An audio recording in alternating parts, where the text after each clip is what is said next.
Hello friends, कसे आहात तुम्ही सगळे. तर आज माझा आणि आर्याचा दोघींचा बड्डे आहे आणि खूप छान वाटतं की दोघींचा बड्डे एका दिवशी आहे. तर मला तरी खूप भारी वाटतं. हाय से हा आज माझा बर्थडे. हे कपडे नाही माझा पण बर्थडे हा. हे नाही घालणार आहे. कालचा माझा नकली बर्थडे होता, आजचा माझा खरा बर्थडे. नकली आणि असली बर्थडे म्हणजे काय सांग ना आर्या, सांग ना. नकली आणि असली बर्थडे फरक सांग. नकली बर्थडे मध्ये हा नसती होत.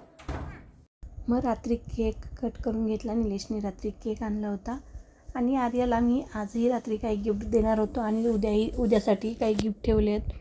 तर आर्या खूप एक्सायटेड होती आणि निलेशने मला 2 महिन्यापूर्वीच आधी मला गिफ्ट दिलं तर गिम्बल. तर निलेशने आत्ता काय देतं म्हणून त्याचा बॉक्स, मोकळा बॉक्स मला पॅकिंग करून दिलता. आर्याला आत्ता खूप सगळे गिफ्ट आणलेत, पण आत्ता 2-3च देवा म्हटलं, उद्याच्याला बाकी द्यावेत सरप्राईज. आणि हे ज्या पेन्सिल आहे त्याच्यावरती त्याचं आर्या नाव टाकले, कारण पेन्सिल खूप हरवते. एक बुक बनवले ॲस्ट्रॉनॉटचं, तिला ॲस्ट्रॉनॉट बनायचं.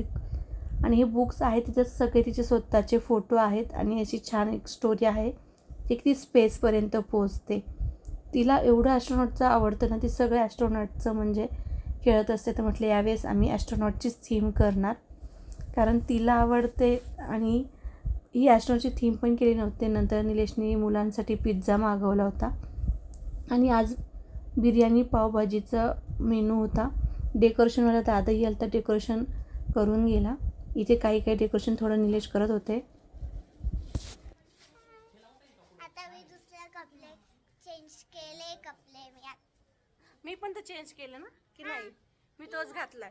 बघा ना, माझा आणि आर्याचा बर्थडे, पण लाड कोणाचा होतं जास्त. माझा. मी केक कट करणार आहे, रात्री तिने केलाय. मी केक करणार आहे. ती म्हणते रात्री खोटा बर्थडे झाला ना, आता खरा बर्थडे. हे आहे फायनल लुक डेकोरेशनचं. तर मला डेकोरेशन कसं झालं ते सांगा. इथे माझी बहीण पाव गरम करत होती आणि सगळे आर्याचे फ्रेंड्स आले आणि केक कटिंग झाली. आर्याच्या फ्रेंड्सनी खूप छान गिफ्ट्स आणली होती, ती ओपन करून बघत होती. तर असा होता आजचा माझा दिवस. थँक्यू.